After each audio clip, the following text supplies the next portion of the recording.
하지만 그는 시대를 원망하거나 나라를 원망하거나 환경을 원망하지 않았습니다.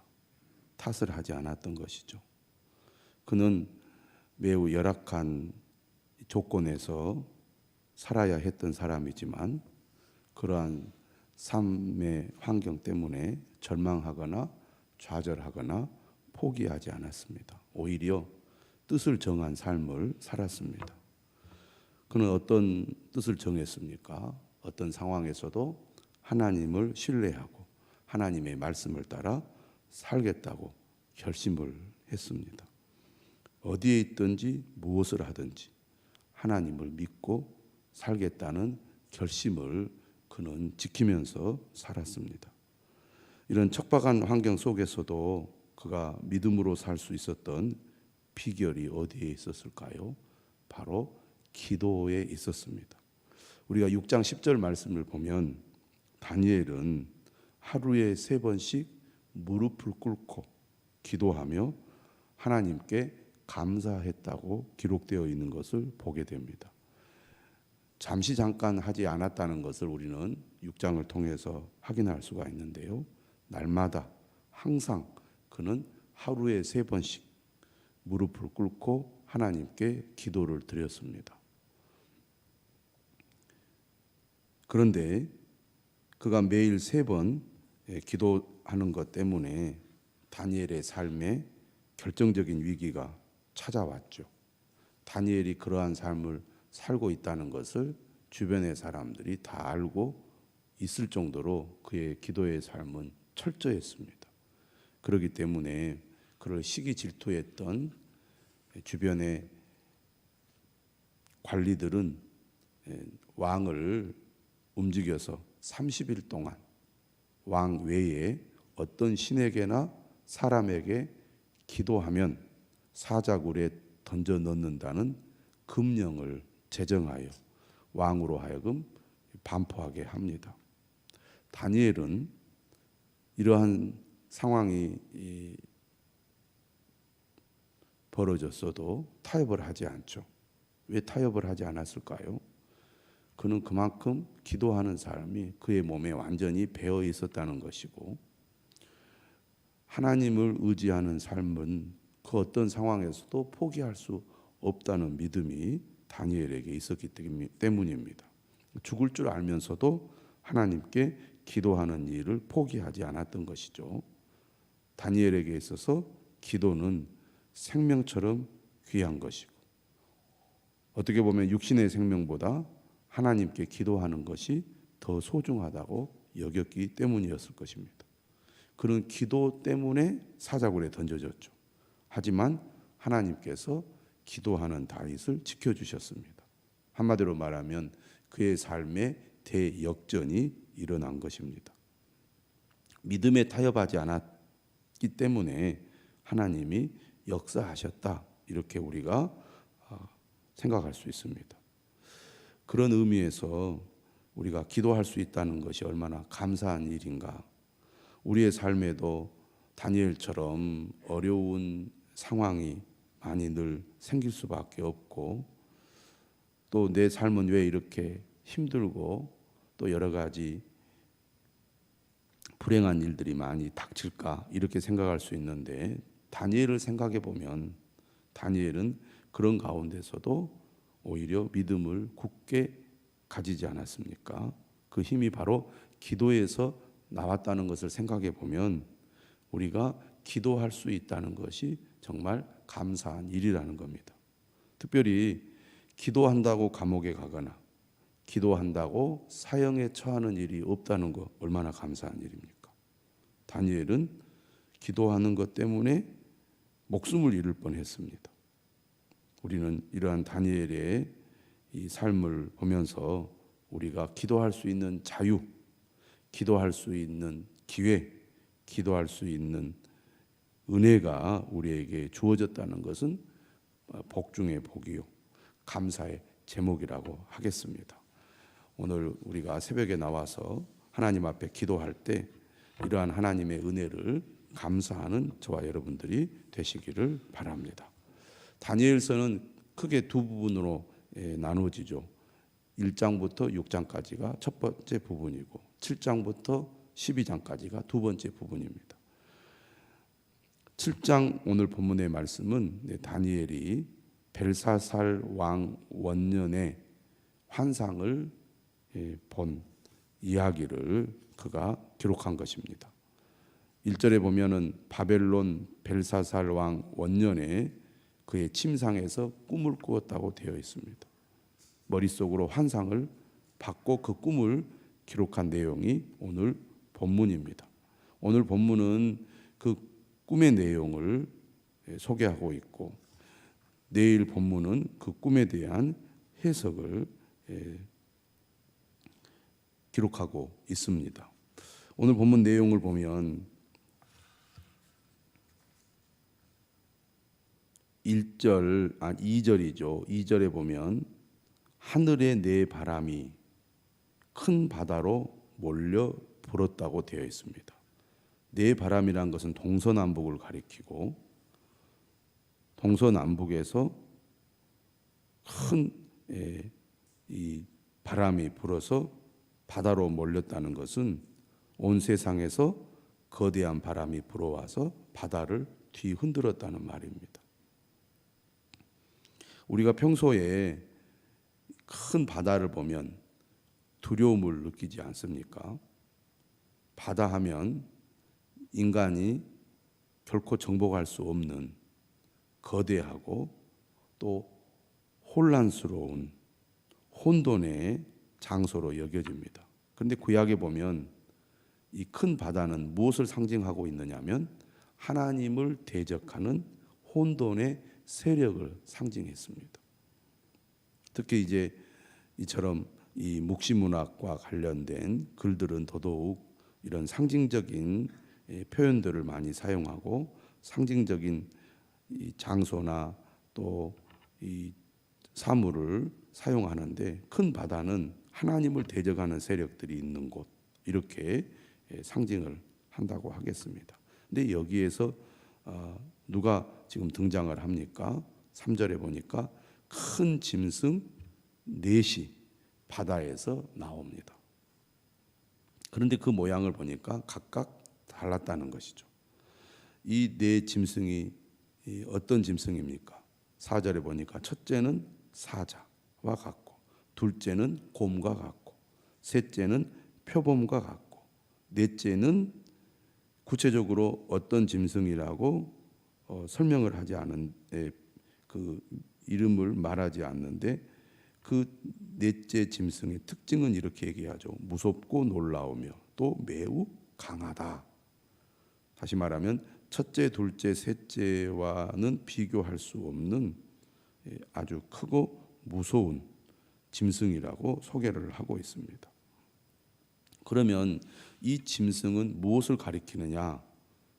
매일 성경에도 설명이 나와 있지만 바다에서 올라온 이 네 짐승은 17절에 의하면 이렇게 분명하게 말합니다. 세상에 일어날 네 왕을 가리킨다고. 우리가 느부갓네살 왕의 꿈을 기억할 것입니다. 2장에서도 네 왕이 소개가 되는데 느부갓네살이 꾸었던 꿈과 바벨론 벨사살 왕 원년에 다니엘이 꾸었던 꿈은 서로 연결되어 있다고 볼 수가 있습니다. 그러면 이 첫째, 둘째, 셋째, 넷째 이 짐승을 조금 더 살펴보면 이렇습니다. 1절에 사자와 같은 짐승은 독수리의 날개가 있었습니다. 상상을 할 수 있겠죠. 사자인데 독수리 날개가 있는 사자입니다. 들짐승 중에 가장 힘이 센 짐승이 사자죠. 날짐승 중에 가장 힘이 센 또 짐승이 독수리입니다. 그러니까 들짐승과 날짐승 중에 가장 힘이 센 짐승이 결합되어 있는 거니까 그 힘이 얼마나 크고 강한지 압도적인지 알 수가 있습니다. 사자는 아무리 짐승을 잡아먹으려고 해도 기동성에 한계가 있잖아요. 그러나 독수리의 날개가 있다는 것은 훨씬 더 자유롭게 먹잇감을 찾아서 잡을 수 있는 능력을 가졌다는 것을 의미하는 거니까, 이 날개가 있는, 독수리의 날개가 있는 사자는 정말 어마어마한 힘을 가지고 있는 짐승이라고 할 수가 있겠습니다. 그런데 그 날개가 뽑힌 거죠. 그 누구도 대적할 수 없는 강한 힘을 가진 짐승이 날개가 뽑혀서 어떻게 되었다는 거죠? 힘이 상대적으로 약해졌다는 것을 의미하죠. 그런데 그 다음에 내용을 보니까 땅에서 들려서 사람처럼 두 발로 서게 되었고 또 사람의 마음을 받았다. 설명이 좀 납득이 안 되는 그런 환상이라고 하겠습니다. 환상이니까. 그리고 묵시문학의 특징은 이렇게 상징적이기 때문에 어떤 면에서는 이해가 되면서도 또 어떤 면에서는 잘 이해가 안 되는 측면이 있습니다. 그런데 우리가 첫 번째 느부갓네살 왕의 꿈 이야기를 보면 첫 번째 나라는 바벨론 왕이었고 그 바벨론은 느부갓네살을 상징을 했습니다. 그런 측면에서 보면 지금 첫 번째 짐승인 독수리 날개가 있는 사자도 바벨론의 느부갓네살을 상징한다, 이렇게 해석할 수가 있습니다. 느부갓네살은 한마디로 매우 포악하고 파괴적인 그런 왕이죠. 제국 자체가 매우 폭력적이고 파괴적이라는 것을 우리는 이 짐승들의 환상을 통해서 알 수 있는데요. 느부갓네살은 어떤 왕이었습니까? 다니엘을 통해서 하나님을 경험하고 또 여러 차례 꿈이나 또 그 사건을 통해서 느부갓네살은 하나님을 찬양하고 경배하는 사람으로 변화가 됩니다. 그런 측면에서 볼 때 그는 강력한 힘을 가진 제국의 왕이었지만 날개가 뽑히기도 하죠. 그가 정신적으로 문제를 일으켜서 왕에서 쫓겨나기도 했잖아요. 그러나 다시 돌아왔습니다. 왜? 진정한 통치자가 하나님이시란 것을 느부갓네살 왕은 깨달았고 또 하나님을 찬양하고 경배하지 않았습니까? 이러한 느부갓네살을 우리가 생각해 보면 첫째 이 짐승과 느부갓네살이 매우 닮아 있는 것을 알 수가 있습니다. 그런 의미에서 첫 번째 사자는 바벨론의 느부갓네살을 가리킨다, 이렇게 우리가 해석할 수가 있겠습니다. 두 번째는 곰인데 이 곰도 보니까 곰과 같다 이랬잖아요. 몸 한쪽을 들었고 그 입의 이사이에는 새 갈빗대가 물렸는데 그것에게 말하는 자들이 뭐라고 얘기합니까? 일어나서 많은 고기를 먹으라. 곰은 아주 이 포악한 짐승입니다. 그래서 그 힘이 얼마나 셉니까? 그 발을 들어서, 앞발을 들어서 먹잇감을 움켜쥐거나 또 때리면 정신을 잃어버릴 수밖에 없고, 그가 입을 벌려서 먹잇감을 먹으면 살아날 자가 없는 거죠.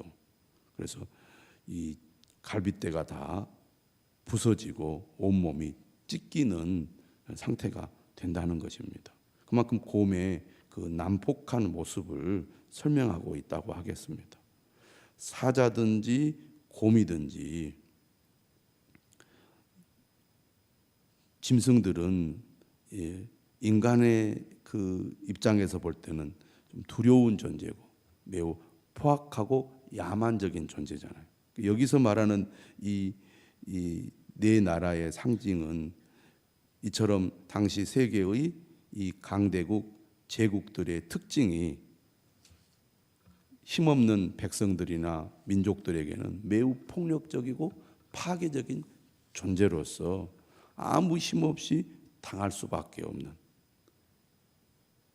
제국의 그 강력한 이 압제에 아무 힘없이 당할 수밖에 없는 연약한 존재라는 것을 보여주는 것입니다. 우리가 아무리 애를 쓰고 노력해도 이 거대한 이 폭력에 어떻게 힘을 쓸 수가 없습니다. 여러분, 역사를 보면 얼마나 수많은 사람들이 억울하게 목숨을 잃고 수많은 사람들이 억울한 상태에서 세상을 떠났습니까?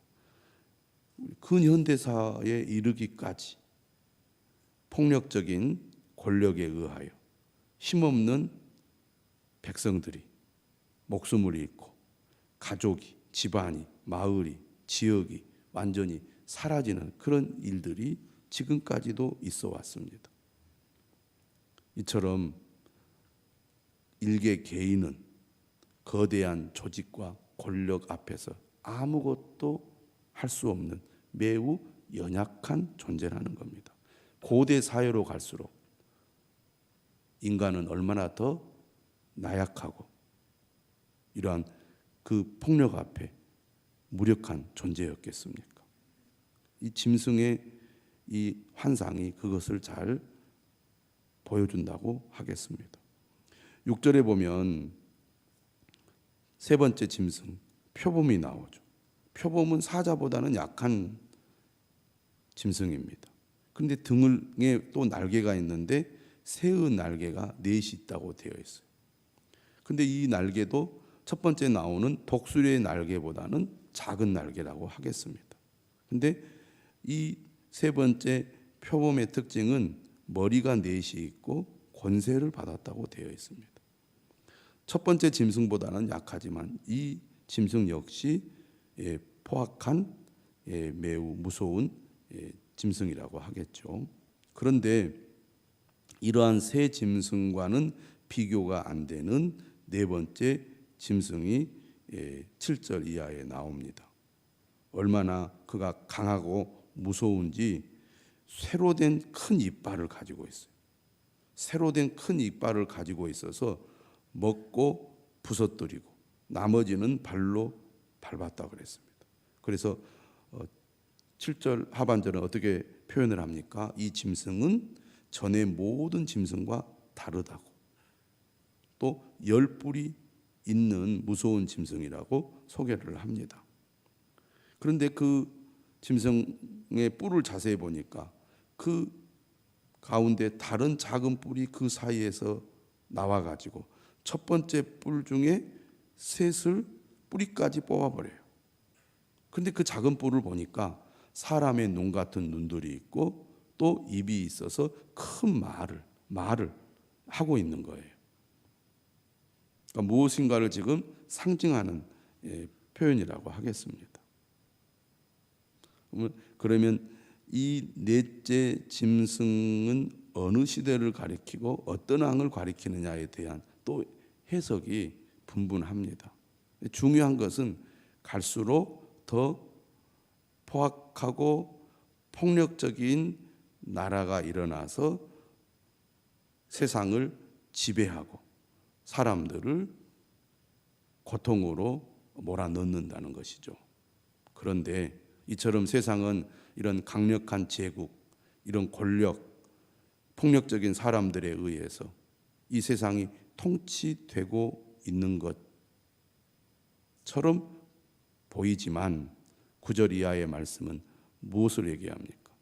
진정한 통치자는 하나님이시라는 것을 다시 한번 강조를 하죠. 그래서 9절에 하나님을 이렇게 표현합니다. 옛적부터 항상 계시니라고.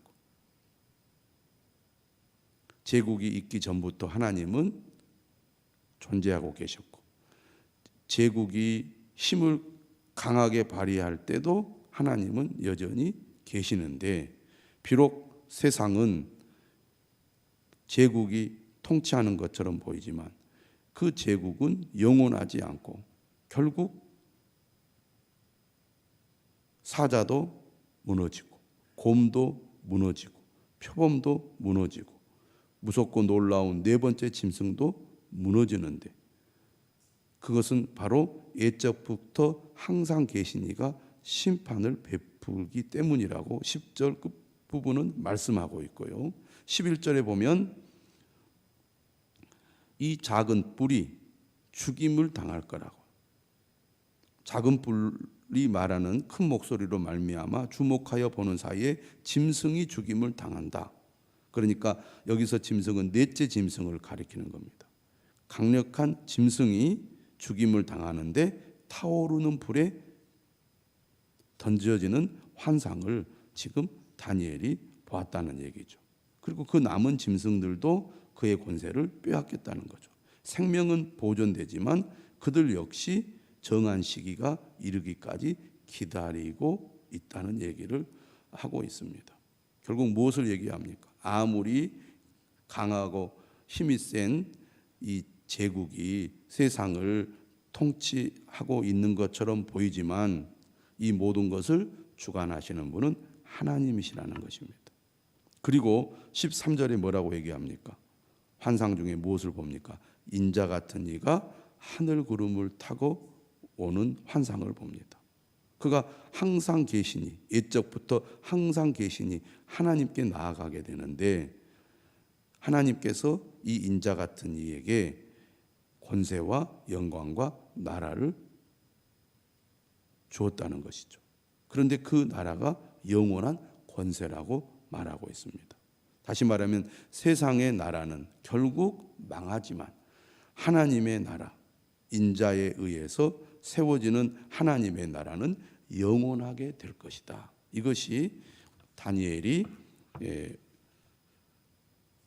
환상을 본 그 환상의 내용이라고 하겠습니다. 다니엘서의 일관된 주제는 바로 이것이죠. 세상 나라는 결국 무너지고 망하게 될 거라는 겁니다. 눈에 보이는 현실은 모든 것이 그들에 의해 움직여지고 그들이 지배하고 있는 것처럼 보이지만, 그래서 사람들은 그러한 거대한 힘과 이 폭력적인 권력에 숨죽이고 두려워하지만 결코 두려워할 것이 없다는 것입니다.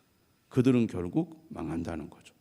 하나님이 심판자가 되셔서 그들을 심판할 거라는 겁니다. 하지만 하나님의 나라는 영원할 거라는 거죠. 오늘 우리가 사는 이 세상이 강하고 그들에 의해서 세상이 움직이는 것처럼 보이기 때문에 우리도 세상을 두려워하고 세상의 뜻에 우리가 끌려가야 되는 것처럼 생각될 때가 많을 것입니다. 그러나 우리는 다니엘처럼 진정한 통치자는 하나님이심을 믿고 그 어떤 척박한 상황 속에서도 하나님을 신뢰하며 하나님을 의지하며 하나님의 약속을 굳게 믿고 믿음으로 살아가야 될 줄로